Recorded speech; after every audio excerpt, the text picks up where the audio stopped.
Hey everyone, my name is David Dunbar, or the Theme Park Evangelist. It is time for another How I Met Kate and TJ vlog. In my most recent vlog, I talked about how you can plan your next Disney dining reservation so you can make sure that you are guaranteed to eat at the restaurant you want to eat at. I also shared some advice on how you can still change your time or even try switching up the restaurant in the event that you didn't necessarily get that restaurant you want to eat at. And if you want to learn more about that, I will link the video, my most recent vlog, which is that one, at the absolute end of the video. So if you don't want to watch this vlog, you can just skip all the way to the end and go and click that video. And I totally get not everybody wants to watch my videos. Anyways, so for this vlog, I wanted to tell you guys more of what happened between me and TJ getting hired at Disney, because in my life as a working Disney cast member series, I did not go over all this information at all. I just didn't think about it, and I guess you could say I was saving it for another series. And this is the perfect one to share it for, because this will help you guys understand my friendship with TJ better. So my dad originally came to me a couple of years before 2017, so around 2015 or so, and had suggested that I try working for Disney. Now, at the time, I was definitely not interested. I could never see myself working for Disney. I only was interested in working for Publix, and I was just really focused on just college at the time. But by 2017, I was, by this point, I was already done with college. Like, I had no intention of going back at this point. So, I thought to myself, why not? I got nothing to lose at this point. I'm just working at Publix now. So, at this point, I actually said yes, I would be willing to do it. And,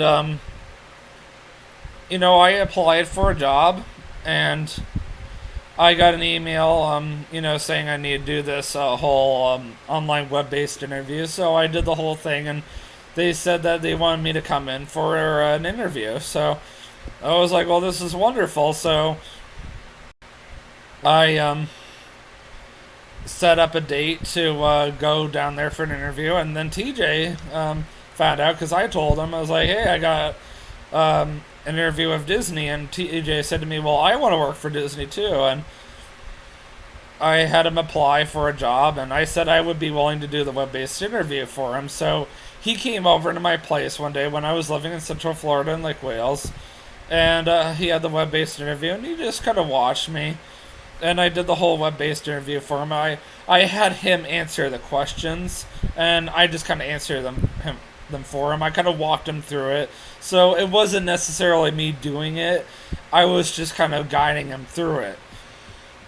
TJ, unfortunately, has worse autism than myself, and his mental awareness is not quite as on point as mine. So that's why I was willing to help him out. I wasn't necessarily doing it for him, because I was sitting right next to him and I was walking him through the entire thing. I was just willing to at least click everything for him. But he still pretty much did everything. Because if I'd done for him, that would have been me doing it by myself without, being right there with him and going over everything. Which is why I won't do it for him now, because I know that he's capable of doing it. And also, if I did it for him now, that would be cheating, and technically would be illegal if I'm not mistaken. So, because it would be me answering the questions based on what I think, and I don't necessarily always know what he thinks, which is why it's so much easier for me to sit there with him, read all the questions to him like I did, and try to get him to answer the questions. And I know he knows the answer. And I will even tell him why I think we should choose the answer that I think is the correct one. And then I'll, at that point, get him to say the correct answer. So that's how I did it anyway back then. Now, obviously, I can't really do that now because I'm not anywhere near him, and I know he misses that. But anyway, TJ, of course, also got the email saying that he was selected to go in for an interview. I knew he could do the interview without any problems. I don't know why he can't do these web based interviews, though, on his own, but I wanted you to understand how I did the web based interview with him and that he still did the work on his own. Because I don't want you guys to think I'm doing illegal stuff. Because that was definitely not the case. So we both had interviews on completely different days. I believe I did have mine first, so I went down there, and I was quite impressed. It was very nice building. I remember walking in and just kind of looking around. It was absolutely beautiful. I walked up the entire hallway. I kind of took my time because I'm like, wow, I've never been here before, and I went up and I let them know I was there, and they said that they would have a recruiter out shortly to talk to me. And about a few minutes later, the recruiter did come out. As I mentioned, I did not talk about this at all in my life. This Working Disney cast member series. So yes, the recruiter did come out a couple of minutes later, and he kind of got to know me. He asked me some questions and tried to get me to answer them to the best of my abilities. And I answered them very well. Of course, I only have Publix knowledge to go by. I have a lot more knowledge now. Would I get hired at Disney now versus, would I have a better chance of getting hired at Disney now versus back then? Yes, because I have the former experience of a former cast member. So I would answer the questions a lot better than I did 4 years ago. But the recruiter still really liked the way I answered the questions. So, he gave me the option between working in food and beverage or custodial. I didn't really like the idea of custodial, so I said I would be willing to do food and beverage. He said that he would put me over at Hollywood Studios, which I thought was really, really exciting. And the way I answer the questions, he was willing to tell me the questions up front. I think he could tell that I didn't really have any severe disability. I don't think he could even tell I had any disabilities. I think I had to tell them that myself up front, which he never would have guessed until I said something.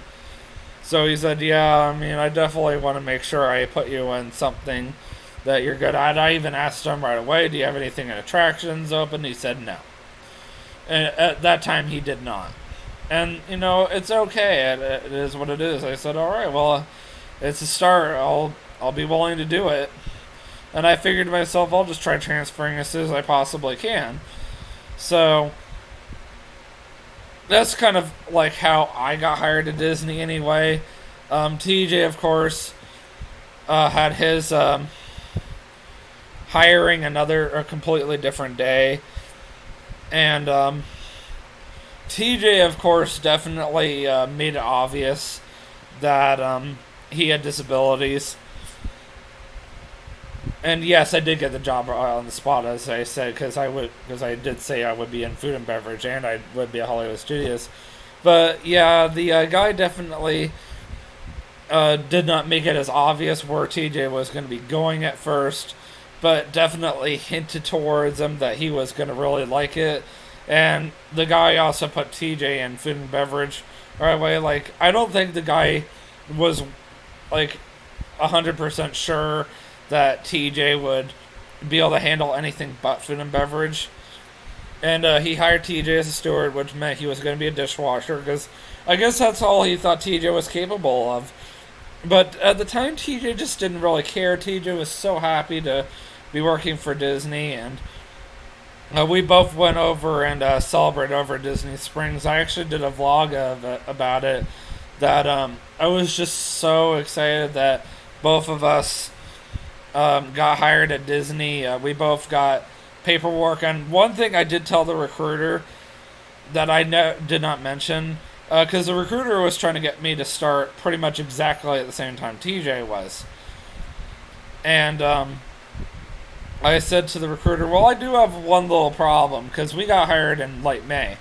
And he said, what's that? And I said, well, my cousin's actually getting married on June 10th. We're actually going to be leaving shortly, me and my family, to go off to Canada. I said, I have a friend, though, that wants to work for or that has an interview of Disney, and he can start right away. And I was right, because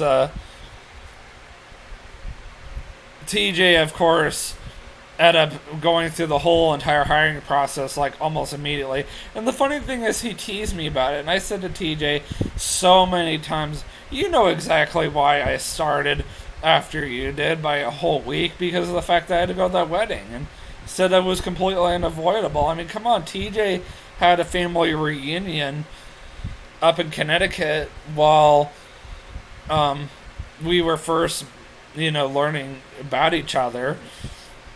And that was back in like 2016 sometime. And I didn't make fun of him for it. And he became an assistant general manager as soon as he came back. I mean, things happen. Like, sometimes these things are completely unavoidable.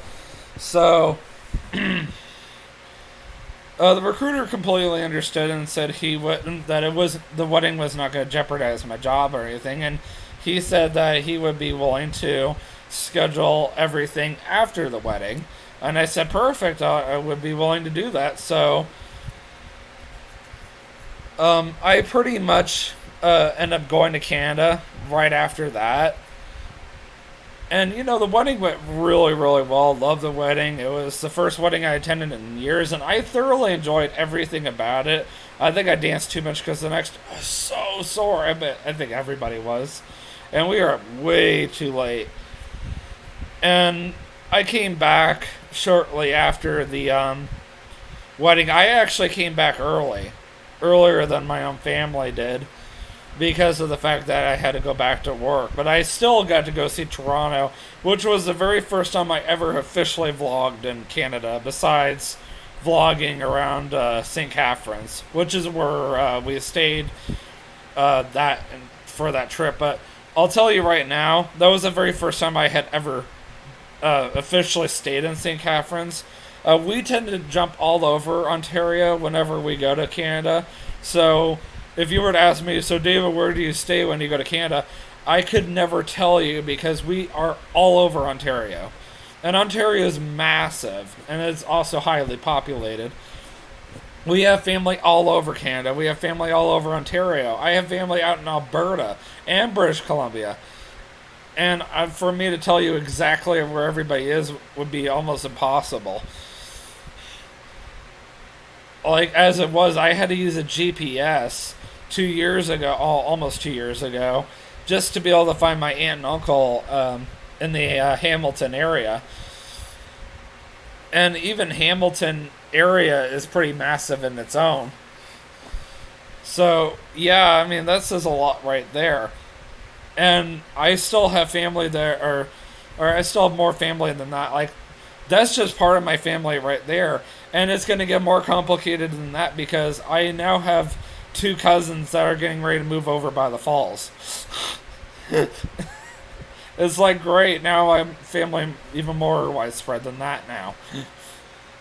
But I guess that's what keeps my life interesting, is having family all over the place. But yeah, I basically came back shortly after, and I went out to First Baptist at Kissimmee, which is the church I was going to at the time. And I decided, well, I really want to go to Disney Springs and go buy a Stitch plush or whatever. I should never have gone that night, because I was really tired. I just got back from Canada not that long ago. The way my flight back home was really strange, because of the fact that I couldn't get a direct flight from Buffalo to Orlando for whatever reason. I had to have a layover over in LaGuardia. And I sat on the tarmac for a couple of hours. I don't even remember who came and picked me up. I think it was like TJ or somebody like that. But anyway, I did have a trip out to Disney Springs one night. I went by myself. TJ says that he claims that he heard me go to Disney Springs another time, and he was even there, and he heard me run into a parking garage column.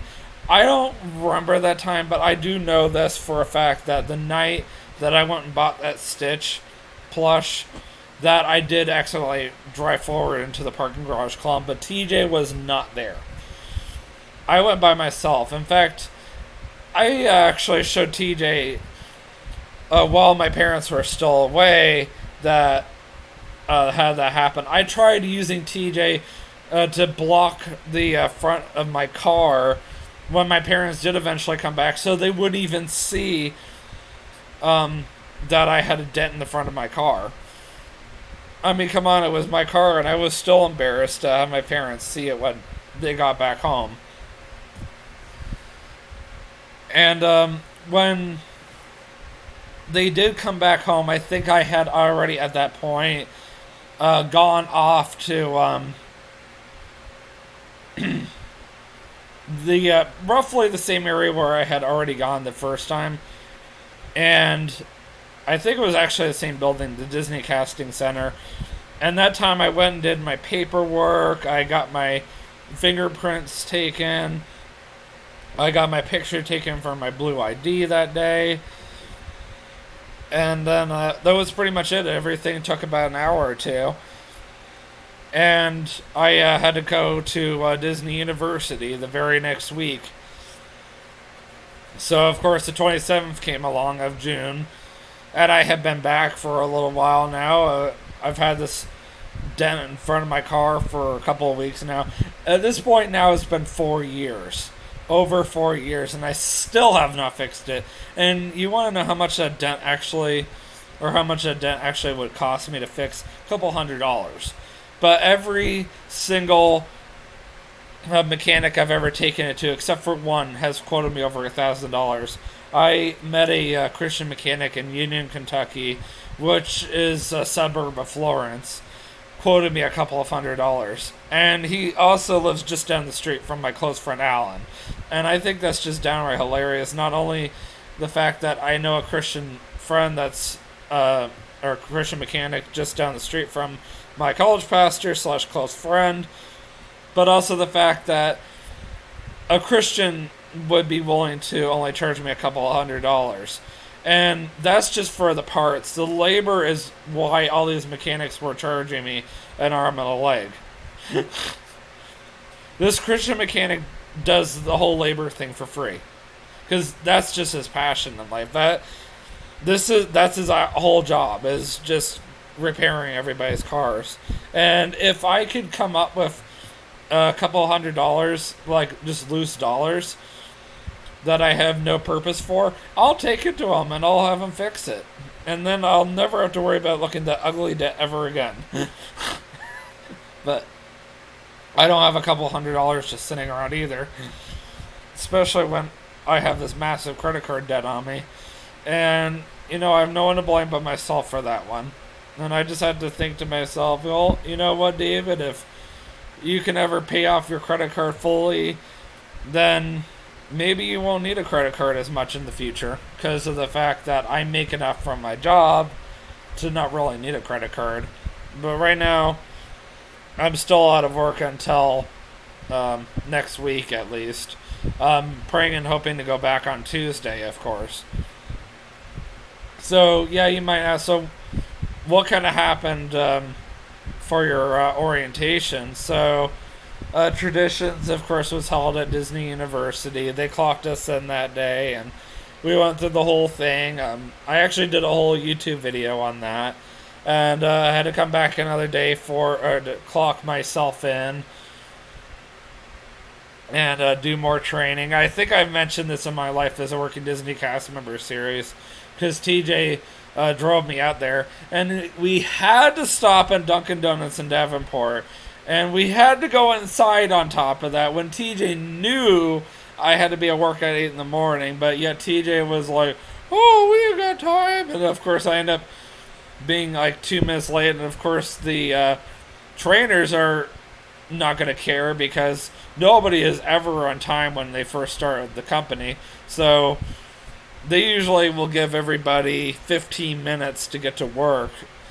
And even though the system says you're late, they don't count you as late. So when I showed up, they were like, "Oh no, you're right on time," because they're not going to count your first 2 minutes even as late. Of course, I couldn't even figure out how to clock in, and of course, they're not going to help me either. And I had to figure it out all on my own. But if TJ had not made that stop, guess what? I would have been on time. But it is what it is. And I did actually fight to get that taken off, but because of the fact that I waited so long to finally try to take care of it, like I didn't even see it for months. And by that point, it had already been sitting in there forever. So, yeah, that was half a point that I didn't even deserve to have. And two reasons why I didn't deserve to have it. It wasn't my fault. I was late that day because I got dropped off. And I also didn't ask to stop at Dunkin' Donuts. And number two, because of the fact that the trainer even said himself I was not late. So, what are you going to do? But I did already talk about that in my Life as a Working Disney Cast Member series. But that was just one scenario with TJ and I that I questioned his logic. I was like, really, TJ? What's more important right now? But when you unfortunately have really bad autism, your mentality is just not quite there. You're normally, like with TJ, he tends to put himself first before others. And it's not that he's doing it intentionally, it's just what comes natural to him. I totally get that. I've done that so many times, and I don't even mean to. That's the sad part. And I don't even realize what I did wrong until someone points it out. And I'm sure TJ was the same exact way. If I had pointed out to him after the fact, which I'm sure I did, "Oh, just so you know, when you stopped at Dunkin' Donuts this morning, you made me late." TJ probably didn't mean to make me late, and TJ was just probably thinking all he wanted was his breakfast. He wasn't thinking about the fact that he could have done that after, and he was also thinking about making sure I was fed before I went to work. And he didn't realize that we could have left a little sooner and, prevented all that. And when we discuss my second passion story, like when I went out to a conference called Passion out in Atlanta, Georgia, which I should have covered because that took place in early January, but I'll just backtrack and talk about that in the next vlog before I talk about the whatchamacallit, the Pandora trip, because I completely forgot about that. I think that story will help you guys understand that TJ doesn't always stop and think about his decisions before he actually does it. And I'm only going to cover the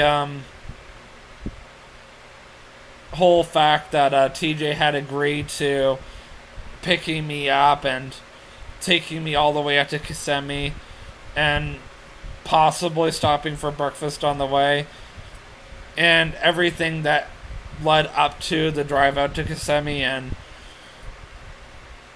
just him saying bye to me out Kissimmee at the church in the church parking lot. I'm only going to cover that. I'm not going to talk about the actual trip to Passion whatsoever. That has nothing to do with TJ and I. I only want to talk about what happened prior to getting on the bus. And if this does not help you guys understand TJ a little better, then I'm sorry. The next one will be a little quicker. I might just go ahead and do it now because of the fact that I've got the time, plus of the fact that it's so quick. It's like a 5-minute story. And then after that, I'll be able to use the next vlog to talk about the Pandora trip. So I'll go ahead and do a really quick story discussing how TJ made a bad decision that ended up affecting our friendship just temporarily, but it definitely proved to me that TJ definitely has some mental issues that are a little worse than I thought. And I will try my absolute best to explain the story from both my perspective but his perspective as well when I tell it. And then just make sure you don't miss the next one where I talk about the very first trip we ever made up to Pandora World of Avatar. Until then, I will see you guys in the next vlog. And always remember, you can do all things through Christ who strengthens you. Have a great evening. Peace out.